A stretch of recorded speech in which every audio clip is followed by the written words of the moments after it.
Hey, what up, everybody? This is Flower Bomb, preparing to read Egoist Vegan, some thoughts on an individualist animal liberation. But real quick, I want to preface this by saying that as an anarchist, I choose to be very vocal about veganism and animal liberation because I find it absolutely hypocritical to see the life and bodily autonomy of another animal even up for political debate at all. Let alone amongst so-called anti-authoritarians, the fact that there is debate amongst anarchists on whether to be vegan or not exposes this internalized human supremacy that all too often remains unchallenged. And a lot of people who within anarchist discourse portray veganism as merely a dietary issue simply fail to recognize how bodily commodification is a tool of colonization used across all forms of oppression. To objectify and consume another body is to imply ownership over a product, and it's ironic to see that type of hierarchical relationship being defended amongst so-called anarchists. You know what I'm saying? Anyways, so the cover photo of this zine is of a skull after a rhino poacher was killed in Kruger National Park, South Africa, by an elephant who, quote, suddenly attacked without provocation. The poacher's body was then eaten by lions. For any readers who may not already know, egoism, or egoist anarchism, or anarcho-egoism, is a school of thought originally found in the writings of 19th century existentialist philosopher Max Stirner. Stirner's egoist philosophy suggests that identities used to uphold social hierarchies in society are, quote, spooks in the mind rather than fixed universal truths.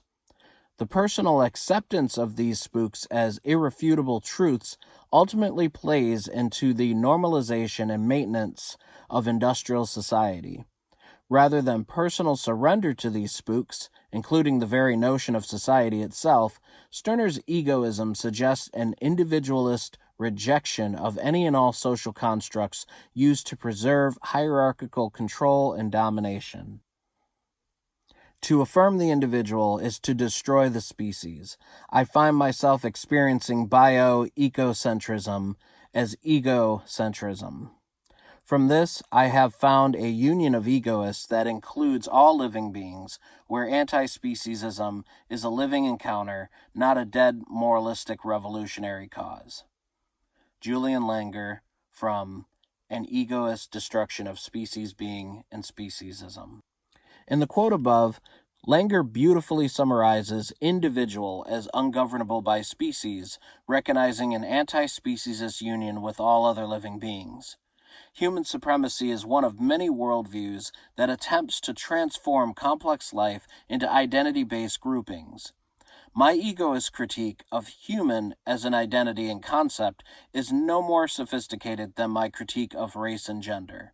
I reject any socialized binary worldview that presupposes categorical divisions based on hierarchy.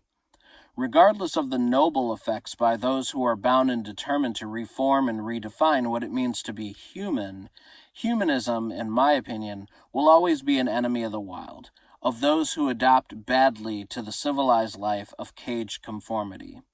The identity and ideology of humanism is loaded with assumptions of superiority used to justify control and domination over non-human animals. As an egoist, I too recognize anti-speciesism as a living encounter. As an anti-authoritarian, I reject all supremacist ideologies, including those that privilege my comfort and existence above the lives of others. So as an anti-speciesist, I reject any species-based privilege or intrinsic morality that entitles me to control and dominate another animal. For eons, human supremacists have enjoyed an ever-expanding moralist entitlement to those animals categorized as non-human, as well as the wild landscapes upon which they inhabit. My refusal to consume the flesh and secretions of other animals is an anti-speciesist assertion of individualist revolt against humanist conformity. Speciesism is a narrowed view of other animals guided by the authority of anthropocentric morality. To view other animals as food is to surrender one's primal instincts to the ideology of human supremacy. My egoism is a rejection of the socially constructed spooks of humanism, and the same, quote, humanity that slaughterhouses and hunters speak of when attempting to justify their, quote, humane domination. As an individualist, I recognize and respect the individuality of every animal. Each and every animal is unique, possessing a complex personality developed in relationship to a complex surrounding.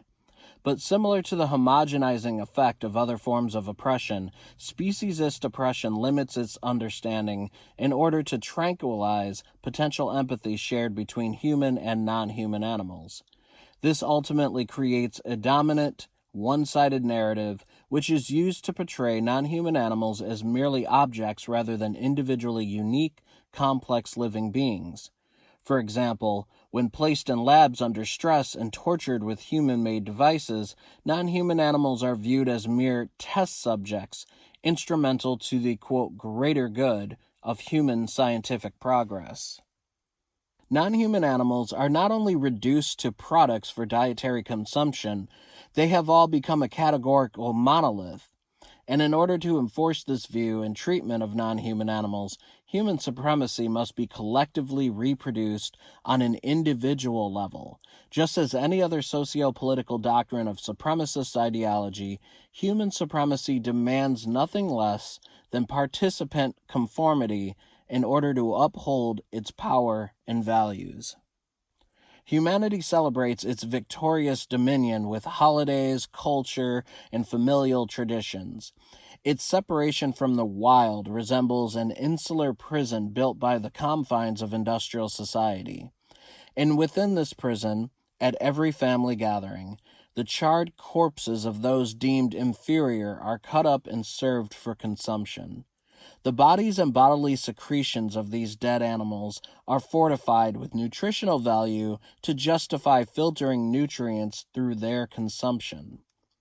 Each glass of cow's milk represents a product of labor stolen from both the cow and the calf for which nature intended. Due to the same regurgitated patriarchal and anthropocentric analysis, based largely on various historical misconceptions and domesticated interpretations of wildness, pro-hunter primitivists justify their authoritarianism with claims to resurrect ideas of respect and spiritual connectedness toward animals. All of this serves as social conformity toward the view and treatment of non-human animals as mere objects for exploitation and consumption. Anthropocentrism encourages humanized animals to embrace the pseudo-carnivore/omnivore mentality despite a general inability to eat flesh raw, from the bone, down to the bone, with nothing left but the bones. By the way, ain't flesh known to be a major contributor to choking deaths in humans? Natural carnivores and omnivores are biologically equipped to swallow large chunks of flesh whole without needing to chew. Anyways, speciesism not only serves as a socially conditioned view of non-human animals, but also as the internal mechanism that ideologically comforts one's choice to consume flesh and secretions, since without primal instinct, raw flesh and blood stimulates the gag reflex rather than salivation and hunger. Capitalist industrial society has successfully commodified the animal body, recognized only in terms of euphemisms used to sugarcoat the reality of systemized torture and slaughter. For example, industrial society never stops constructing new ways to psychologically distance consumers from the daily reality of violence in slaughterhouses, which are now commonly referred to as meat processing plants. When thousands of non-human animals are killed in quick succession without using the bodies for food, the industry word used to describe it is depopulation, a word that attempts to dull the reality of mass extermination. One way non-human animals are slaughtered en masse by farmers is called ventilation shutdown, where the air supply is cut off to packed barns, causing the heat to increase and the animals to slowly suffocate and fatally overheat. The word livestock is one of the most common euphemisms used to refer to non-human animals designated as food. By categorically referring to these particular animals as livestock, a psychological attempt is made to create a distinction between those animals killed on a farm and others that exist elsewhere. This differencing classification is constructed to perpetuate the idea that it is acceptable to brutally slaughter these farmed animals with impunity. Other words used to alleviate emotional discomfort and normalize animal slaughter and consumption are dairy instead of bodily secretions, meat instead of flesh, pork instead of pig flesh, beef instead of cow flesh, and veal instead of baby cow flesh. These, among many others, help detach a humanized individual from their senses about those whose bodies are being mutilated and purchased. By psychologically converting non-human animals into objects, classifying them differently and using different words to describe them when living and when dead, humans are allowed to avoid the discomfort caused by acknowledging their oppression. Stemming from the same human supremacist mentality, some individuals retrieve and consume animal flesh and byproducts from dumpsters, often justified as an attempt to not let their corpses, quote, go to waste. The continued view of these dead animals as food products illustrates the depth of a capitalistic and anthropocentric mindset. This activity still enables the same species' social relationship as that present in purchasing animal flesh and secretions from the market. Even in death, speciesism dulls feelings of grief. Rather than receiving the same death departure rituals and burial practices common between humans, the rotting corpses of deer and other non-human animals killed by automobiles are often ignored and left on highways and roadsides to be flattened into putrid disintegration. It would be logically inconsistent to declare war against Leviathan that didn't include a personal revolt against speciesism. I refuse to allow the human supremacist propaganda of capitalist industrial society to influence and alter my perception of other animals. I maintain hostility toward any and all past or present cultural values and traditions soaked with the blood of non-human animal exploitation, consumption, or sacrifice. Devotion to the spook of socially constructed identity, whether it be race, gender, or species, often leads people to feel a special sense of entitlement to the bodies of others. So one can observe the overlap with those who position culture or tradition above thinking and acting independently, and the preservation of human supremacist values that disregard for the individual autonomy of non-human animals. Just as my egoism constitutes a celebration of my ownership over my body, I respect the same for each and every other animal. Just as I assert my will and desire to be free from social control and domination, I recognize every other animal's entitlement to a life free from the arbitrary authoritarianism of human supremacy. For me, egoism implies veganism the same way that it implies anarchism, nihilism, and individualism.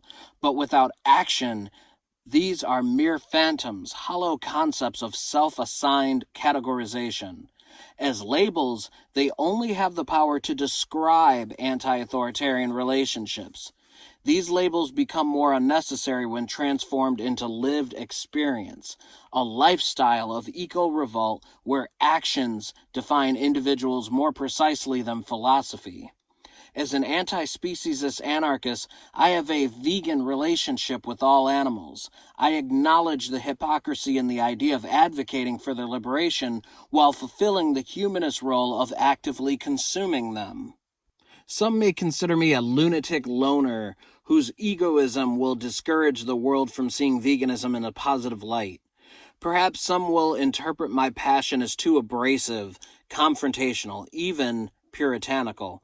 But as I have mentioned before in other writing, I am not motivated by the group, the masses, a revolutionary cause, or popular movement.